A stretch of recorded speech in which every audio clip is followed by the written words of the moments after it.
Gente linda, bienvenidos un día más al canal. En esta ocasión voy a estar hablando a grandes rasgos del universo IDW 2005, luego del final de las reseñas aquí en el canal. Sin embargo, en esta ocasión voy a estar hablando de los personajes. En un principio no sabía cómo hacerlo, así que decidí dividir el análisis de los personajes de este universo en 4 capítulos. Voy a estar hablando en uno de ellos de los favoritos, en otro de los no favoritos, en el tercero de los desperdiciados y en el cuarto me voy a estar preguntando qué pasó con algunos de ellos. Cada uno de estos especiales va a ser bastante caótico porque voy a estar dando saltos de un personaje a otro a medida que los voy recordando. Y quiero decir en este momento que me disculpo por los personajes que me voy a saltar porque son como 15 años de historia, son muchísimos personajes y es lógico que alguno de ellos se me pase por alto. Por supuesto que pueden esperar que voy a estar hablando de personajes muy conocidos, pero también voy a hacer el intento por llegar a personajes que tal vez no sean tan conocidos o que hayan tenido un desarrollo menor para tratar de abarcar lo más posible. Por supuesto que esto es desde un punto de vista personal. Si tú en los comentarios tienes otra idea, también me lo puedes dejar aquí. En este especial de favoritos voy a estar hablando de distintas cosas. Para comenzar a hablar del personaje trágico por excelencia de todo este universo que es Shockwave, tengo que decir que como coleccionista de figuras tengo una debilidad por Soundwave y por Shockwave, que son los únicos personajes en mi colección de los cuales tengo muchas versiones. Me encanta la estética de Shockwave, pero dentro del universo IDW tengo que admitir que una de las cosas que me llamó la atención desde un principio es el icónico arte donde aparece en el ambiente nevado, que es parte de los covers del spotlight particular de este personaje. Dentro de la historia me gusta su concepto de lógica y la manera en que el equipo decidió reescribir su historia y presentar el origen de la apariencia que tiene, lo que lo convierte en un villano trágico que la historia de cierta manera está justificando al mismo tiempo que no lo está justificando. Conocemos la historia de Shockwave de muchas maneras, en muchos tiempos, y esto hace que se convierta en una tragedia para sí mismo, porque si lo miramos con el punto de vista del final, se trata de alguien que terminó convirtiéndose en una víctima de sus acciones y de las acciones de los demás, y que finalmente terminó atrapado en una cárcel para siempre sin ni siquiera saber quién era él realmente. Se hizo tanto trabajo sobre sí mismo, lo lastimaron tanto, lo rompieron tanto y lo utilizaron tanto que finalmente él terminó atrapado en sí mismo. De cierta manera, la cárcel en la que terminó atrapado al final de este universo es solo una metáfora, porque el principal lugar en donde quedó atrapado fue en el interior de su mente, que quedó tan destruida que finalmente él no sabía quién era. Fue un personaje que tuvo una gran influencia. Lo que ocurrió en su spotlight particular terminaría afectando básicamente todo el resto del universo IDW. Es uno de los pocos personajes que pudo poner contra las cuerdas a los Dinobots, a Optimus, a Megatron, y eso hace que destaque muchísimo por tratarse de alguien en quien parecen no funcionar las reglas del resto de los personajes y que al mismo tiempo se enfrenta a la ilógica actividad de Grimlock, que es quien en cierto momento se convierte como en su némesis. Sin embargo, tengo que decir que en particular considero que la historia de Shockwave debió haber terminado en Dark Cybertron y haberlo dejado muerto como estaba en ese momento, en lugar de volverlo a revivir y hacer que vuelva a reescribir su historia y de cierta manera dejarlo envuelto en este ciclo sin fin que terminó llevándolo al destino que tuvo. El siguiente personaje es Grimlock, un Dinobot, líder de los Dinobot y que luego se convertiría en parte de los Scavengers por adopción y de cierta manera por culpa de Overlord y de los hechos que ocurrieron en las historias previas. Se trata de un personaje que estéticamente me gusta, pero además de eso es alguien que a lo largo de la historia logró mostrar un desarrollo muy lento, muy parcelado, pero que consiguió calar en mí como lector. Es alguien que desde un principio tenía una actitud muy ruda, muy implacable, que logró oponerse en condiciones apocalípticas contra Scorponok, que fue capaz de hacer team con Megatron en los eventos de la trilogía AC, que logró oponerse de forma caótica pero efectiva contra Shockwave y que logró sobrevivir a muchísimas cosas. El hecho de que haya tenido este arco de separación de los Dinobots inicialmente me sorprendió, porque de cierta manera pensé que los Dinobots siempre iban a estar juntos y que vivieran o murieran terminarían siempre como equipo, y el hecho de dividir al grupo y dejar a los otros aparte hizo que su historia por un momento se sintiera desperdiciada, pero terminó encontrando su lugar a través de la tragedia de haber sido torturado y luego rescatado por los Scavengers. Y su presencia junto con los Scavengers y la forma en que se demuestra después cómo es que quedó luego de las cosas que ocurrieron, habla de algo de lo que mencioné tal vez en alguna de las reseñas anteriores, que es la importancia que este universo le dio a los problemas mentales. Un personaje que fue torturado de la manera en que lo fue Grimlock experimenta consecuencias, y eso hizo que tuviera una suerte de retroceso cognitivo que lo hace estar muy enclaustrado en su modo alterno, que es una representación de no poder comunicarse. Sin embargo, encuentra la forma de establecer un lazo con los Scavengers y con su padre adoptivo Mistfire, y eso hace que se demuestre a través de los hechos que alguien, no por ser distinto, quiere decir que está limitado o que no puede ser un aporte. Y ya que estoy hablando de Grimlock, voy a continuar hablando de los Scavengers, que son uno de los grupos que sé que son favoritos de los fans, y tengo que decir a nivel de coleccionista que hay muchos coleccionistas que hasta el presente están esperando que el equipo termine de completarse en las líneas de Transformers. Ya han salido varios, pero todavía el equipo no está completo. A ver, cuando recién aparecieron los Scavengers, yo tenía miedo que se convirtieran en el gag de humor del universo IDW, con personajes que iban a estar haciendo el tonto en pantalla, y me alegra haberme equivocado, porque a pesar de que muchas veces sus personajes están haciendo tonterías y su participación podría parecer inútil, en realidad nos están mostrando a un grupo de personajes completamente inadaptados, que no saben qué hacer con sus vidas, que básicamente vivieron para la guerra y cuando se quedaron sin guerra no tenían nada que hacer, y que encuentran en la colaboración mutua y en la protección mutua algo que hacer. Y siento que de cierta manera eso es una representación de lo que ocurre en nuestro mundo cuando, por ejemplo, pierdes a tu familia o te quedas sin tu grupo de amigos por distintas razones y sientes que tal vez no estás haciendo nada contigo mismo, que no tienes objetivos, y eventualmente te das cuenta que las cosas importantes no son estos grandes eventos, no son las grandes acciones que cambian la vida. Lo que te construye como persona, no en el sentido de ser un ser humano, sino a nivel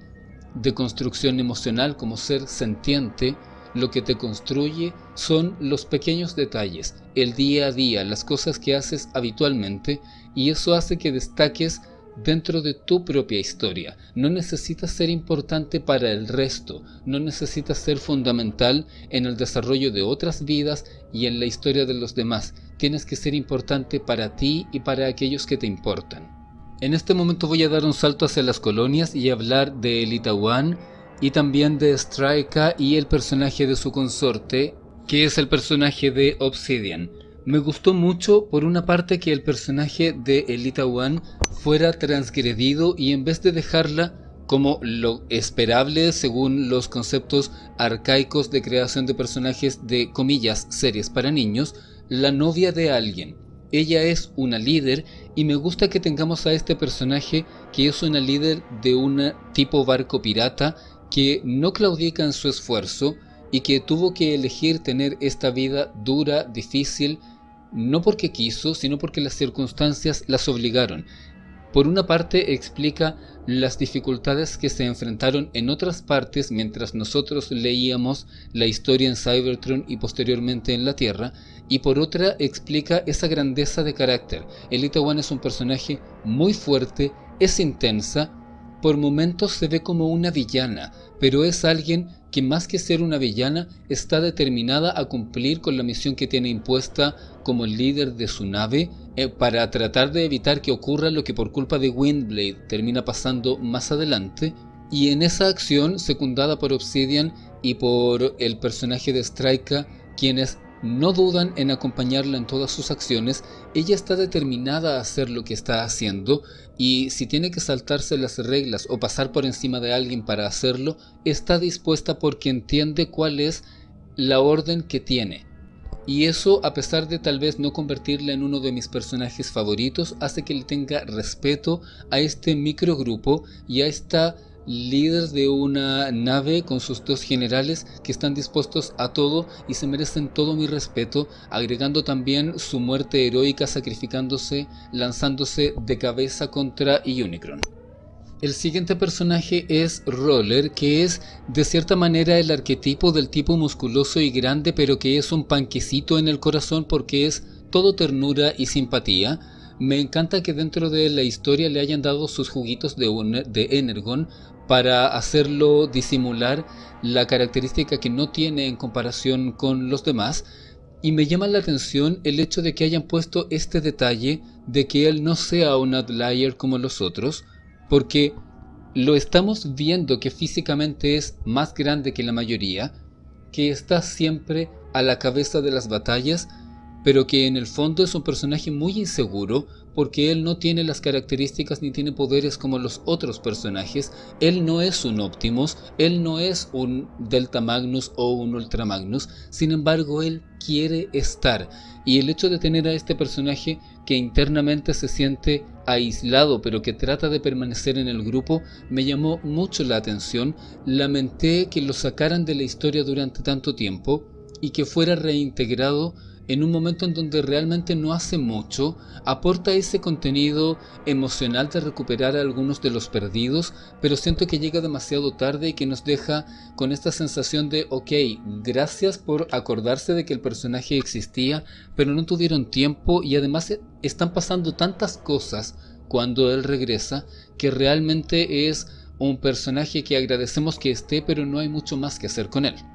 El siguiente personaje es Sideswipe, personaje que me gustó que dentro de la historia se subvertiera el concepto que había de la primera generación, donde con Sunstreaker eran prácticamente hermanos y los mejores amigos, y aquí se mostrara que había esta relación en donde tenemos a un personaje que se siente menos en comparación con otro y que está tratando de hacer algo para validarse a sí mismo, porque eso habla de inseguridad interna y también de cómo los preceptos sociales pueden afectar a alguien. En ciertas ocasiones hay personas que no se dan cuenta que cuando le están diciendo a alguien que debería ser como alguien más, no le están haciendo un cumplido, sino que están minimizando las cualidades que esa persona individualmente puede tener. El máximo logro que debemos tener como personas es ser nosotros mismos, no tratar de ser como alguien más o mejores que alguien más. Y esto me lleva al personaje de Sunstreaker, ya que lo mencioné hace un momento. Tengo que decir que cuando yo leí la historia y descubrí que él era el responsable de la traición a los Autobots, yo no había leído ese concepto antes, por lo tanto sí me sorprendió. Siento que está bien construido, porque en ese momento se trató el hecho de experimentar un trauma, un personaje que fue muy lastimado en la saga anterior, en la trilogía Asian, que sufrió terribles consecuencias, pero que además se encontró en una situación compleja, porque si ustedes se recuerdan, durante la trilogía Asian, cuando le restauran la cabeza y lo separan de Hunter, a Sunstreaker Ratchet le pregunta si es que está bien y si es que necesita ayuda y contención, y él dice que no y está bien, y luego lo vemos derrumbarse. En ese momento alguien podría decir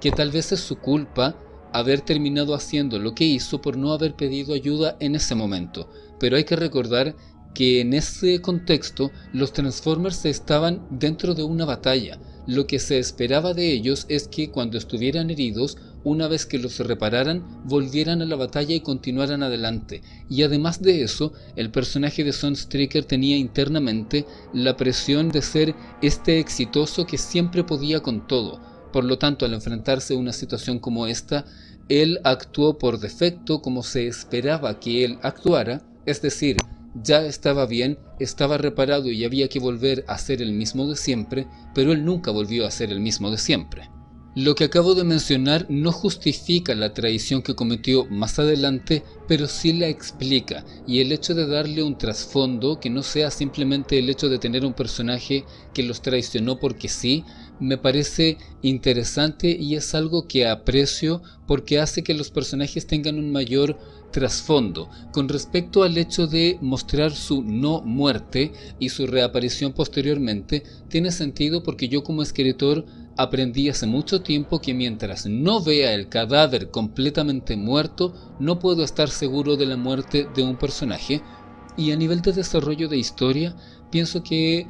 termina por completar su arco el hecho de adoptar a Bob y reintegrarlo a la tripulación de la Lost Light como alguien que está en un proceso de sanación, de comenzar de nuevo y de no estar en la primera línea de batalla. Y hablando de personajes de los que se esperan cosas y terminan cometiendo traiciones, es menester hablar de Chromia, un personaje que considero que es uno de los mejores que llegó gracias a la inclusión de las colonias, Windblade y todo lo demás.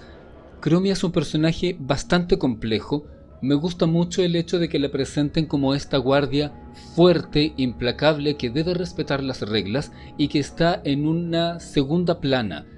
Prácticamente en ningún momento ella es un personaje principal. Está al lado de Windblade, está junto a Windblade, está escuchando, está ofreciendo contención, pero la historia no pasa por ella. Y eso fue incluido de forma bastante inteligente porque nos permitió verla cometer una traición de forma sorpresiva y que tenga sentido. Ella estaba en una situación en donde debería asegurarse de cumplir con determinadas cosas y con tal de hacerlo hizo lo que era necesario. ¿Es cuestionable? Sí, pero tiene sentido dentro de su personaje, sobre todo porque eventualmente, en vez de ser descubierta por alguien más, ella termina por entender y cerrar su arco de redención asumiendo públicamente su responsabilidad en los hechos anteriores, pero al mismo tiempo utilizando eso como una herramienta para demostrar que hay que crecer, que tal vez dentro de un contexto particular pudiera tener sentido explicar las cosas de cierta manera y aplicar determinados procedimientos, pero eso le terminó pasando la cuenta a ella y perjudicó a otros. Chromia es un personaje muy interesante, lamento que haya aparecido durante tan poco tiempo y además lamento que más adelante la hayan sacado de la historia para incorporarla solo como parte de las capitanas de las Starship al final. Sin embargo, me dejó un muy buen sabor de boca y eso hace que sea parte de mi equipo de los favoritos. Ahora voy a hablar de Rang, uno de los personajes que más quiero y personaje que admito que no quería que muriera al final de la historia. Sé que a lo largo del universo de Transformers hubo una serie de retcons, lo que implica que entre los retcons y los cambios de equipo hay cambios en el trabajo interno y decisiones que se tomaron de forma independiente. Sin embargo, me gusta el hecho de que Rang haya aparecido por primera vez en el spotlight de Optimus Prime al principio de todo esto y haya terminado por convertirse en uno de los personajes cruciales para el desenlace de toda esta historia, revelándose al final que él siempre fue Primus. El hecho de ponerlo como un psicólogo me parece muy interesante porque es un cable a tierra, es el único personaje que consigue dejar callado a Rodimus dentro de la Lost Light, y el hecho de que sea una deidad reconvertida en un Transformer al que nadie parece ponerle realmente atención, si bien entiendo que dentro de la historia en ciertos momentos se trata como una broma,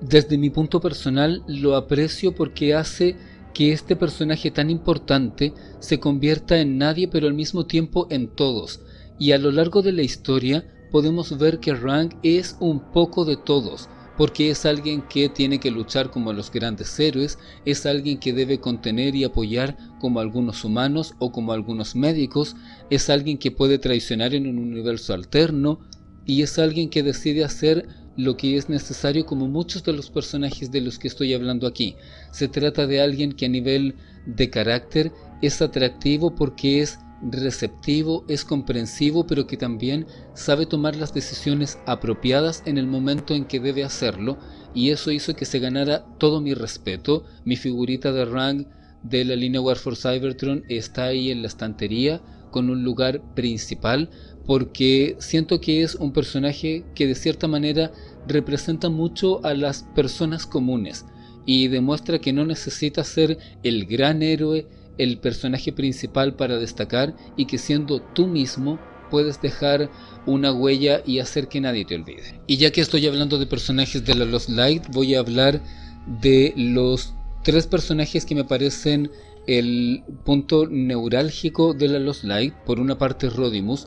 Yo siempre he dicho a lo largo de estas reseñas que Rodimus no es un personaje que me guste especialmente, pero tengo que admitir que es un personaje que logró demostrar, después de muchos tropiezos, que era alguien digno de ser el capitán que según él quería ser al principio. Sin embargo, siento que la existencia de Rodimus destaca más por los 2 personajes que son cruciales dentro de todo el desarrollo de la Lost Light, que son Ultra Magnus y Ratchet. Sin Ultra Magnus y sin Ratchet, Rodimus como capitán de la Lost Light no es nada. Por una parte, porque Ultra Magnus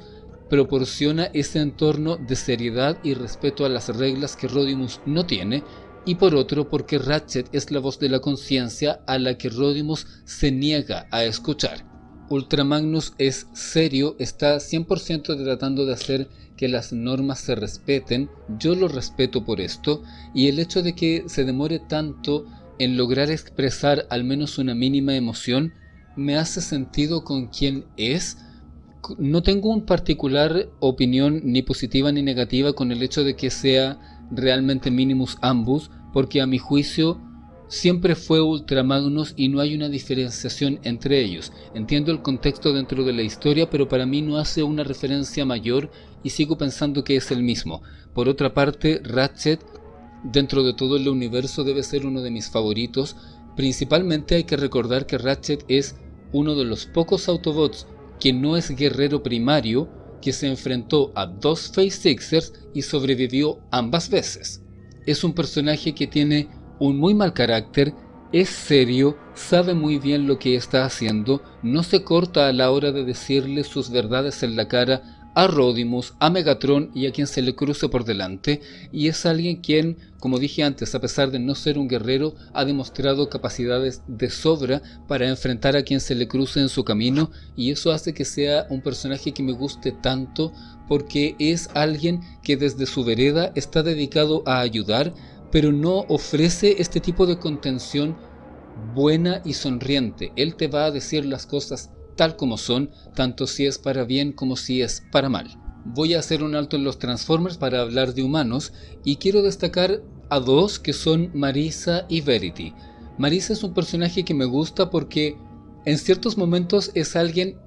que me representa mucho por sentirse sobrepasado por las circunstancias, pero tener que seguir trabajando con lo que tenga. Me gusta eso, el hecho de que tienda a sentirse abrumada por otros personajes como Thundercracker, pero que ella trate de mantenerse en su centro, concentrada, haciendo su labor y tratando de dar lo mejor de sí. En ciertos momentos es un personaje que tiende a perderse su propia humanidad, y me gusta que la reencuentre gracias a la participación de los otros personajes. Con respecto a Verity, en el especial de Grandes Historias, ya dije que es mi personaje humano favorito. Es alguien a quien emocionalmente quiero abrazar y contener y decirle que sé que las cosas tal vez no van a estar bien, pero que pueden estar menos mal de lo que están. Es un personaje complejo que representa las vulnerabilidades de muchas personas, que quizás nunca va a estar emocionalmente en el mejor lugar, pero me gusta que la presenten de esa manera, y además como alguien que es capaz de superarse a sí misma, y tengo que decir que es el único personaje humano que ha estado enfrentado a tantas dificultades y a tantos peligros mortales y ha vivido para contarlo. Y ya que estaba hablando de Verity, voy a pasar a hablar de algunos Breakers, comenzando por Springer. Me gusta que se haya torcido este arquetipo del héroe, porque Springer es un arquetipo de héroe. Sin embargo, en esta historia nos lo presentan como un arquetipo prefabricado, y el hecho de que haya sido prefabricado por órdenes de Prowl y fabricado por Mesótulas hace que tenga un trasfondo muy distinto que vamos conociendo de a poco y que además a través de su saga interna nos permite verlo cuestionándose a sí mismo. Es un personaje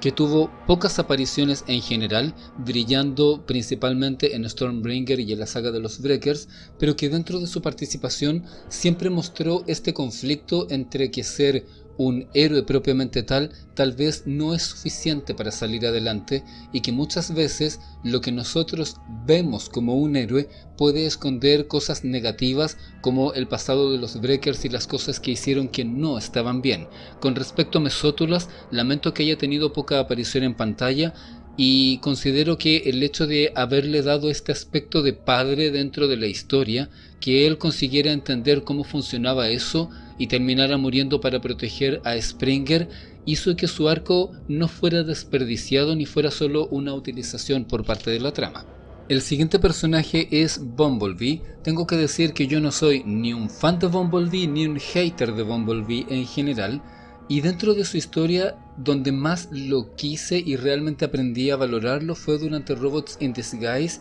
y sobre Ongoing. En Ongoing empecé a valorarlo, pero realmente lo aprecié en Robots in Disguise cuando se convirtió por la fuerza en este líder de Cybertron, con todo en contra, con el idiota de Metal Hawk en contra, con Starscream en contra, tratando de salvar a los Transformers, tratando de comunicarse, tratando de proteger el planeta y con todo quebrándose en pedazos a su alrededor. Eso hizo que lo valorara como personaje, que valorara su entereza, y la parte en donde son expulsados del planeta que él mismo estaba ayudando a salvar hizo que lo lamentara aún más por él, incluso no tanto por los otros personajes como por él mismo. Y hablando de personajes a los que el argumento les hizo cosas con las que no estoy de acuerdo, voy a hablar de Jazz y Ironhide, que son dos personajes vitales para los Autobots que tuvieron destinos con los que no estoy de acuerdo en ninguno de los dos casos. La historia de Ironhide en general me ha gustado mucho, siento que tuvo un buen desarrollo porque lograron darle protagonismo a un personaje que es un habitual secundario, es el amigo fortachón del líder, tomando de cierta manera el lugar que tuvo Roller en Juego de Sombras y en las historias del pasado. Sin embargo, él logró mostrar que tenía cosas que aportar a la historia,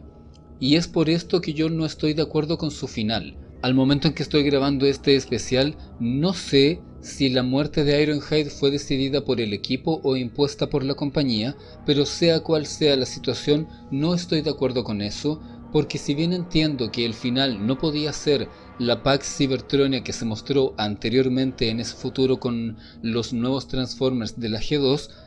al menos yo esperaba que su personaje sobreviviera. De todos los Autobots que habían en la guerra, para mí Ironhide era el Autobot que tenía que sobrevivir y ver ese nuevo futuro donde él iba a ser el anciano que lo estuviera viendo desde un costado, pero comprendiendo que habían entrado en una nueva era. Y no estoy de acuerdo con que haya muerto en el final de esta batalla, porque siento que no es una buena recompensa para lo que ocurrió con el resto de su historia. Con respecto a Jazz,